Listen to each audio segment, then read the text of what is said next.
Good day, ma'am. I am Danes Chloe A. Guhiting, a student of BS Ed English 3-1, and I'm going to do my lesson video teaching demonstration in the asynchronous online learning system. So this is for the subject building and enhancing new literacies across the curriculum. That's it, ma'am. I'm going to start now. Good morning, class. Are you ready to have another English class with Sir Danes? Yes, I bet you want another class. And we're gonna have a fun time learning about our subject, creative writing. How are you today? I hope you're doing well in your homes. And now that you are in your own comfort zones, I want you to lend your ears, listen, and please do integrate our lessons for today. Are you excited about our topic? I guess you are. But before we proceed to our lesson proper, let's have a short recap about what we have discussed last week. Do you still remember it? I guess you do. Now, we talked about literature, which comes from the original term litera, which means letter. And literature deals with ideas, concepts, thoughts, and emotions of man. So in short, literature is the story of man. And there's another definition which means that literature is everything that is ever written, may it be in newspapers or in magazines or somewhere else, as long as it is written. And the most common definition of literature is that it is a she, which means it comes from the significant human experience. And then we discuss about the general types of literature, which includes the poetry and prose. You already know the difference between the two, right? We can look back to the different genres of literature: the fiction, non-fiction, poetry, drama, and folk tales. But now, we're going to deal with one of those genres. Before we deal with that certain genre, I want you to show something. Are you ready to see it? I bet you do. Okay, what comes into your mind when you see this picture? Yes, you are right. That is Harry Potter, written by J.K. Rowling. Another one.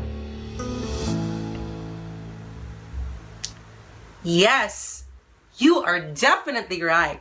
This is Hunger Games, written by Suzanne Collins. How about this? Yes, indeed.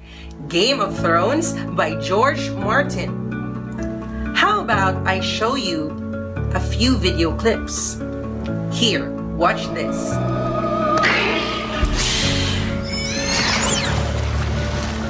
That was Peter Pan by J.M. Barrie's The Boy Who Wouldn't Grow Up. That's a book written by him. And next is, let's see this picture if you're very familiar with it. Yes, our last picture is The Book of Life by George R. Gutierrez. Now that you already have your ideas about the pictures which I have shown to you, I have a question. Do you guys love stargazing?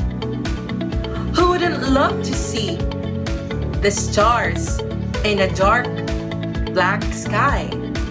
Or in a sky that is like a galaxy, shimmering, glittering with the bright stars, right? It's so nice to see the stars, not until their lights fade away. So their lights fade away when the dawn breaks, right? So you are not seeing a star anymore if the dawn breaks. I have another question. Are you familiar with the song Bakit Ngayon Ka Lang by Martin Rivera? Or have you ever sung the song Paubaya by Moira de la Torre? Can I hear you sing it? Yes, you can send your video clips to me if you want. But then, what I am trying to tell you is that the messages of those songs pertain to the story that we're going to discuss today. Yes, you heard it right. We're going to have a storytelling session. And it is related to our topic for today. We are going to read a story, and it is about how loving too much or interpreting emotions into love can lead us to dangerous situations at times. Have you experienced that? Yes, I'd love to hear your experiences, students. And that experience is very much similar to what our protagonist has experienced in the story entitled The Dead Stars. And this is written by Paz Marquez Benitez. Now let's have a short background check of our author for The Dead Stars. Paz Marquez Benitez is a writer, teacher, and editor. She is the first writer who wrote literature in English in the Philippines, and that made her become a pillar of Philippine literature. She became the editor of the Philippine Journal of Education for 20 years after she took over her husband, who died in the 1950s. And aside from The Dead Stars, the breaking story of Paz Marquez, she also wrote A Night in the Hills, one of her short stories collection. Now that we have already known about Paz Marquez Benitez and her story The Dead Stars, what does it relate to our topic for today?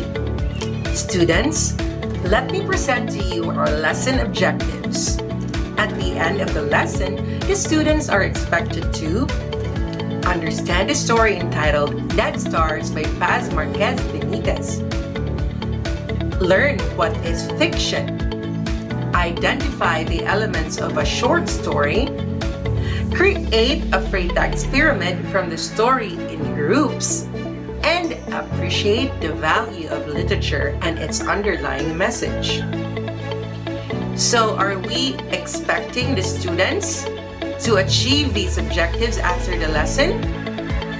So can I expect it from you? Of course you can do it. Together, let's achieve these objectives. But before we proceed to our story proper, let me give to you certain exercises, and you need to pass this through our Google Classrooms. You need to find definitions of these words presented on screen. These words are insipid, recalcitrant, vitality, devout, consumptive. And here are key questions which are expected to have your answers after the lesson for today. Who are the main characters of the story? What is the theme of the story? When did the story happen? What year or what season? How did the story end? And why is the story entitled Dead Stars? Are you ready to hear the story? Again, are you ready to hear the story? Now, let's start our storytelling. But take note, this is not a full story of The Dead Stars, but this is instead a summary of the story. Okay. The story Dead Stars by Paz Marquez Benitez. The short story revolves around a man named Alfred Salazar and his love affairs. So this man has a problem with loyalty, probably. Alfred Salazar believes in true love and optimism to discover ecstasy in its tear. Esperanza is the first woman he falls in love with. The families of both of them are acquainted with each other, and hence they start a loving relationship. Both got engaged after 3 years of the relationship. Alfredo is a lawyer who has a strong desire and wants warmth and compassion, while on the other hand, Esperanza is an impassionate woman having strong will and principles. Alfredo's love for her soon fades away. Why? Because he meets Julia Salas. Julia Salas now becomes a new object of his desire. So, it's easy for him to replace Esperanza to this new Julia Salas. Why do you think it happened, students? Now, Julia Salas is the sister-in-law of the judge who is a friend of Alfredo's father, and he is Judge Del Valle. Julia is an optimistic and enthusiastic person having her own dreams and desires. He has the same passion with Alfredo, and even he is so passionate that he doesn't discuss or he doesn't disclose his engagement to Esperanza. His eyes are doomed when he learns about Julia's return to his native town.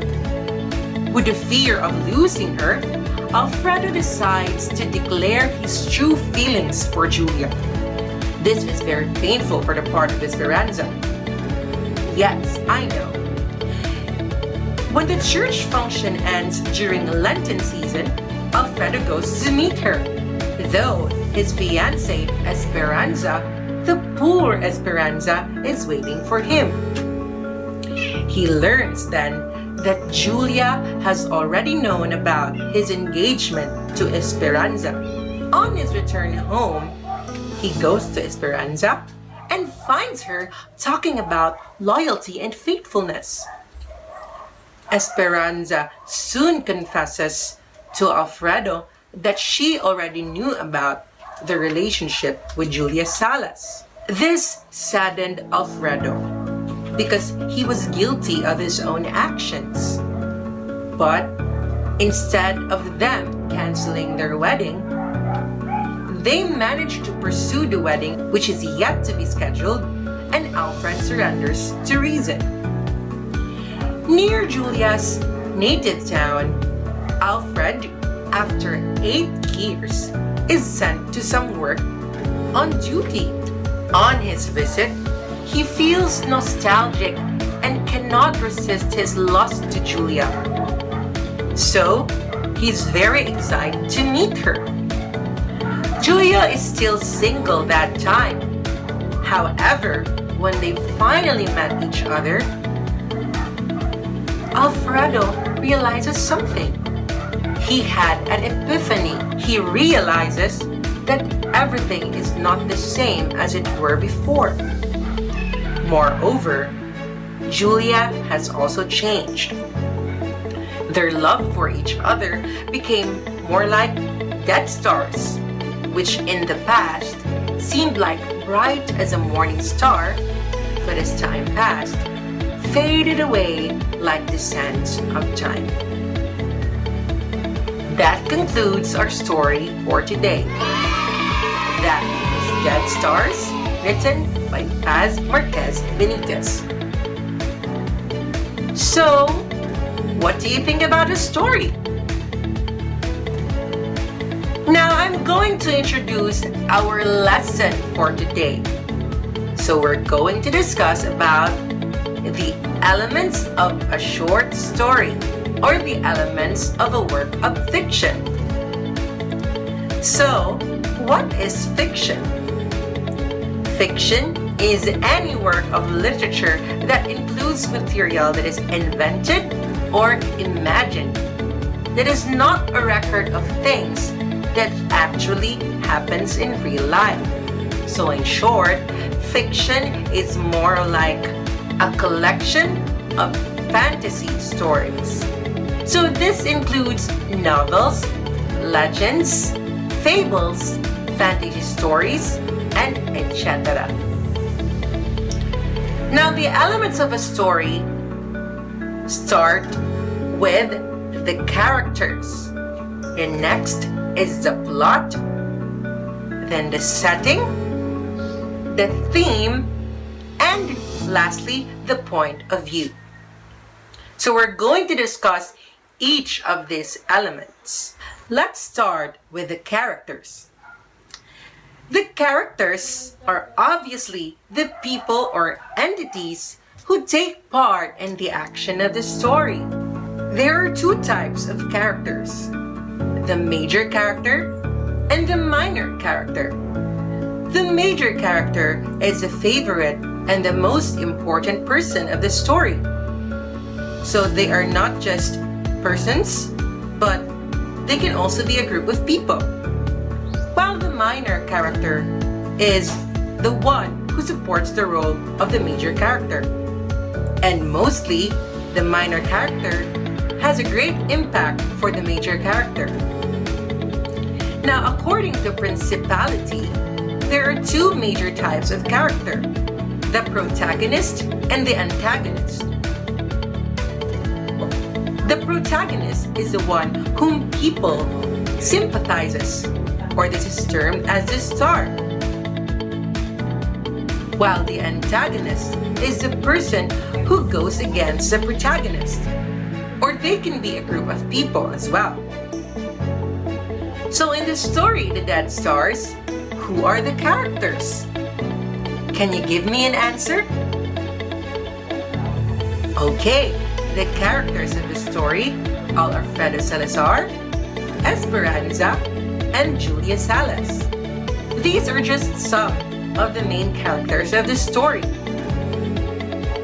Now, Alfredo Salazar, the protagonist of the story, the one who had two love affairs with Esperanza, his soon-to-be wife, and the second one is Julia Salas, the one whom Alfredo falls in love with and finds out that their love is like the Dead Stars. Now, those are the characters of the story, The Dead Stars. You already understand what characters are? I bet you do. Now let's proceed to the next element of a short story. And this is the plot. The plot plays a major role in forming stories. Why? Do you happen to know why? Of course, because it is a sequence of events. Without the plot, do you think a short story exists? Yes, indeed. So these are the kinds of plot. First is the linear plot. So this is the normal sequence of a story. The second one is the circular plot. There are interferences of events in the circular plot, which happens to reveal past scenes or prior events in order to give further background of the story. So, in this circular plot, we often see flashbacks, foreshadowing, and certain scenes that interferes with the normal sequence of events. Then the third kind of plot, this is not so familiar with everyone, but I think you have encountered some of these kinds of plots. This is en medias res. So en medias res is a kind of plot which the story commences in the middle part of the story.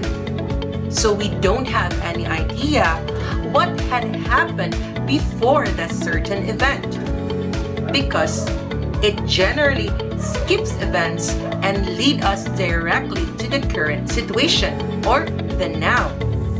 A famous example of en medias res plot is the story of Dante Alighieri's The Divine Comedy. In The Divine Comedy, we find Dante Alighieri lost in the woods, and we don't have any idea how he came to the woods. Is it clear? Are you students with me? Yes, I'm glad to hear that. Now, let's proceed to the stages of plot. Because just like a normal sequence of events, we have different stages to follow. First stage, we have the exposition. The exposition is where the characters are being introduced, including the setting. We know who's who, we know which is which, and we know where and how the characters were formed. Our next stage is the rising action. The rising action is where the conflict arises. Do you know what conflict is? Conflict is the situation or the force in the story that moves the plot. Without any conflict, our story will definitely be boring. So I know an example of these stories who don't have really much heavy conflicts. One major example of this is Please Be Careful with My Heart. This is a teledrama series of a TV network in our country. And as you noticed, it doesn't have much heavy conflict, so the plot stays flat. But then if you add a conflict to the story becomes so exciting and you will be engaged in the plot. There are types of conflict. This is still part of the rising action. The types of conflict are man versus man, man versus society, man versus nature, man versus supernatural, man versus technology, and lastly, man versus himself. The terms are pretty understandable, but for you to further understand it, I will discuss it to you. Man versus man conflict is when the main character battles with another character or a group of people. The second one is man versus society. It is the main character himself versus the forces of society or societal issues. The third one is man versus nature. It is the main character versus the forces of nature, such as earthquakes, thunderstorms, and any natural calamity. The fourth one is man versus supernatural.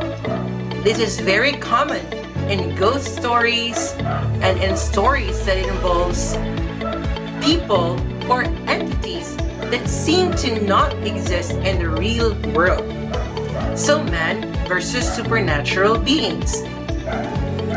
The next conflict is man versus technology, which is man or main character versus technological forces, which include technologies like computers, phones, innovations of robots like the Transformers movie, and any other forms of technological forces.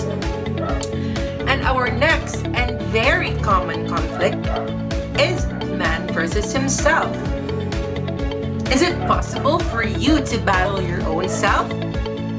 Yes, it is indeed possible in the man versus himself conflict because you have trouble in decisions, in thinking, in evaluating your thoughts, or in simply deciding to do a thing. Yes, that happens also in real life. So those are the different types of conflict. Now let's proceed to the third stage of the plot, and this is the climax. Mostly, we people love the climax of the movies. Why? Because this is where the characters are getting killed, the characters are getting suspensed, the characters are having a hard time or having struggles during these times because the climax is the turning point of the story. Yes, it is the turning point of the story to the point where we, the audience, or the watchers of a certain movie or the readers of a certain book will have this "oh my god" effect while watching or reading the climax. Can you relate to me? I bet you do. Now, after the climax, we have the falling action. So the things or problems in the story are slowly resolving. And after the falling action, we have the last stage of the plot, which is the denouement. Denouement comes from the French word which means untying the knot. It is the ending of the story, and the story where it finds its own resolution, or problems are getting solved entirely. But there are certain times that the resolution leaves us cliffhangers. So, we already know the stages of the plot. And in the story The Dead Stars, our plot starts with our main character Alfredo Salazar, who is about to get married to Esperanza and finds himself fall in love with Julia Salas, a new girl. And the end of the story is where Alfredo Salazar marries Esperanza, and then after 8 years, he reunites with Julia Salas due to a duty on work, and then realizes that their love before were like dead stars. Isn't it amazing finding about what plot is all about? Yes, I bet it is. Now let's proceed to the third element of the story. Let's proceed to the setting. This setting plays also an important part of a short story or a work of fiction, because it is where we can determine the time, the place, the weather, the season, or the underlying conditions when and where the story happens. So in the story The Dead Stars, we already knew that it happened in Lenten season. And there are scenes which happen in the house of Judge Del Valle, and of course in the church, and in Julia Salas' native town. So through this setting, we know why and how the story happened, because this is where we see the background of the story and why certain events are happening. Are you students still with me? Yes, I know you are. Next element of story to be discussed is the point of view. The point of view is the angle of the story. It is how we see the story itself. It could be coming from the first person, the second person, or the third person point of view. The first person point of view is when the story is narrated by the character himself, or he or she is the own narrator of her or his own story. The pronouns used in these kinds of stories are I or we. The next point of view is the second person point of view, which is the story is directed to the readers. So I, as a storyteller, am talking to you, the readers. So that is the second person point of view.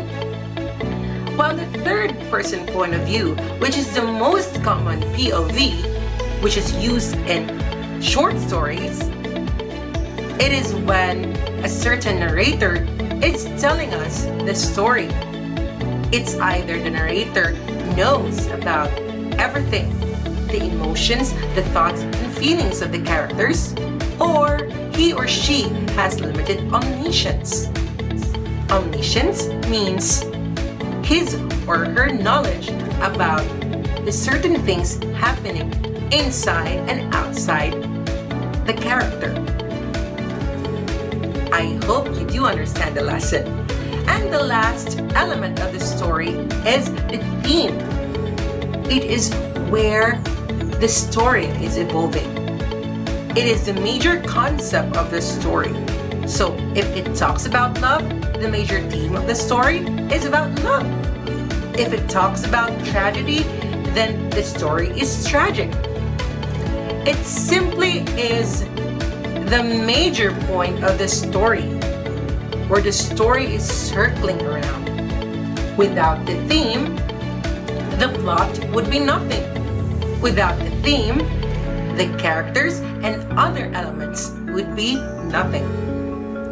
Therefore, in order to make a short story effective or a work of fiction effective, the elements of a story must come together and be interconnected with each other. Yes, that's it. And these are the elements of a short story. Can we do a short recap?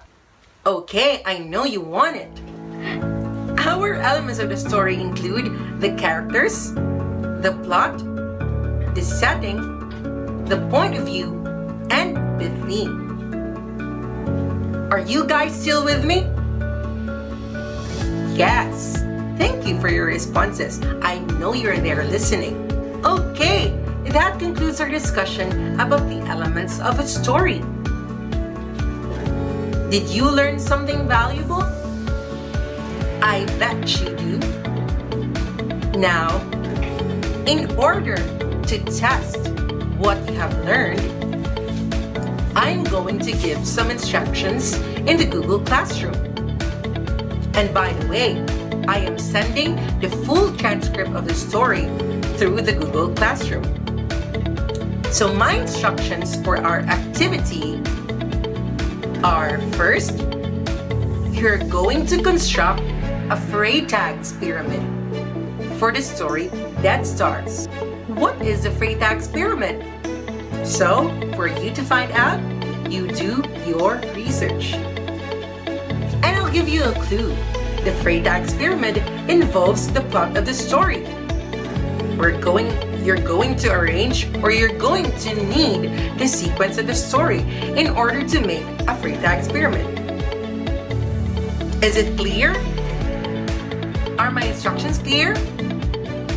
For further information, our instructions and full set of directions are listed and are included in the document I sent in the Google Classroom. So you have freedom to access it anytime this day. Now, I assume that you've already learned a lot from our lesson today. Am I assuming wrong? Yes, I bet you did learn something about our lesson. Let's give ourselves a round of applause. Now for our assessment, you are going to be tasked to construct a literary analysis of the story Dead Stars by Paz Benitez. These are the criteria for the assessment. Content and relevance will be given 15 points. It involves how you have written your analysis and are the contents relevant to the topic or to the story? Or have you written the right concepts or the right statements to be included in the analysis? Next is the analysis of the story. This is your personal understanding of the story, which will be given 15 points. Grammatical correctness, or the organization of the story, which will be given 10 points. And lastly is the neatness, which will be given 10 points. A total of 50 points. Are the instructions clear? Yes, I bet they are. Now, that's the end of our lesson for today. I hope you really understood our lessons, and I have something to leave to you. Reading is great, but it's greater when you're learning. Always remember that, students. Again, reading is great, but it's greater when you're learning. Now, thank you for listening to our discussion for today, and I am expecting for you to do your part in doing your activities and doing your assessments. I will be checking your activities and assessments through your Google Classroom. Once again, this is your professor, Sir Dates Guhiting, saying learning is fun. Until next time, class, goodbye.